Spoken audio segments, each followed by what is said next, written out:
ইরানের সর্বোচ্চ ধর্মীয় নেতা আয়াতুল্লাহ আলী খামেনিকে হত্যার প্রতিবাদে পাকিস্তান ও ইরাকে যুক্তরাষ্ট্রের দূতাবাস ঘিরে বিক্ষোভ করেছেন দেশ দুটির বাসিন্দারা। এ সময় আইনশৃঙ্খলা রক্ষাকারী বাহিনীর হামলায় অন্তত ২২ জন নিহত হন। আল জাজিরার প্রতিবেদন অনুযায়ী পাকিস্তান জুড়ে বিক্ষোভে কমপক্ষে ২০ জন নিহত হয়েছেন। নিহতদের মধ্যে করাচিতে ১০ জন, স্কার্দুতে কমপক্ষে ৮ জন এবং রাজধানী ইসলামাবাদে রয়েছেন ২ জন। আর ইরাকের রাজধানী বাগদাদে মার্কিন দূতাবাসে বিক্ষোভ জানাতে গিয়ে নিহত হন ২ জন।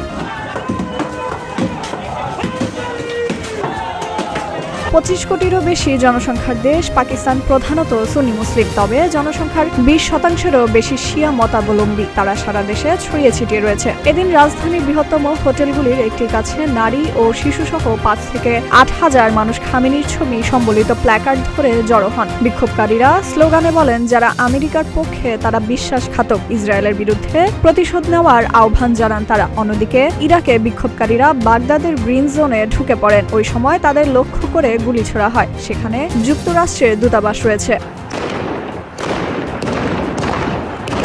সৈয়দ নায়াব জেহরা নামে ২৮ বছর বয়সী এক বিক্ষোভকারী জানান, তিনি তার পরিবারের সাথে ইরানিদের সাথে সংহতি প্রকাশ করতে সমাবেশে যোগ দিয়েছেন। তিনি আরো বলেন, আমরা বিশ্বকে দেখাতে চাই যে শিয়াদের হালকাভাবে নেবেন না। আমরা বিশ্বকে মনে করিয়ে দিতে এসেছি যে আমরা প্রতিশোধ নেব। আমরা আমাদের নিজস্ব সরকারের কাছ থেকে কিছু আশা করতে পারি না, তবে আমরা আমাদের সম্প্রদায়ের পক্ষে দাঁড়াবো।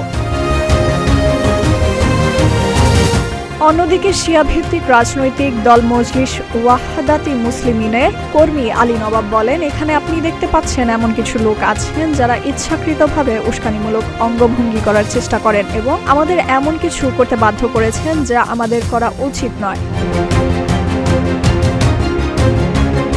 ইসলামাবাদের মার্কিন দূতাবাস তাদের এক্স হ্যান্ডেলে একটি সংক্ষিপ্ত বিবৃতিতে জানায়, করাচি, লাহোর এবং ইসলামাবাদের মার্কিন স্থাপনাগুলিতে চলমান বিক্ষোভ পর্যবেক্ষণ করছেন তারা এবং মার্কিন নাগরিকদের সমাবেশ এড়িয়ে চলার পরামর্শ দিয়েছেন। এদিকে ইরানের উপর যুক্তরাষ্ট্র ইসরায়েলের সামরিক বাহিনীর যৌথ হামলার নিন্দা জানিয়েছেন পাকিস্তান সরকার। উপসাগরীয় দেশগুলির উপর ইরানের পরবর্তী আক্রমণেরও সমালোচনা করেছে তারা। একদিন আগে হামলা শুরু হওয়ার পরপরই উপপ্রধানমন্ত্রী এবং পররাষ্ট্রমন্ত্রী ইসহাক দার তার ইরানি প্রতিপক্ষ সৈয়দ আব্বাস আরাকচির সাথে কথা বলেছিলেন। ডেস্ক রিপোর্ট, প্রতিদিনে বাংলাদেশ।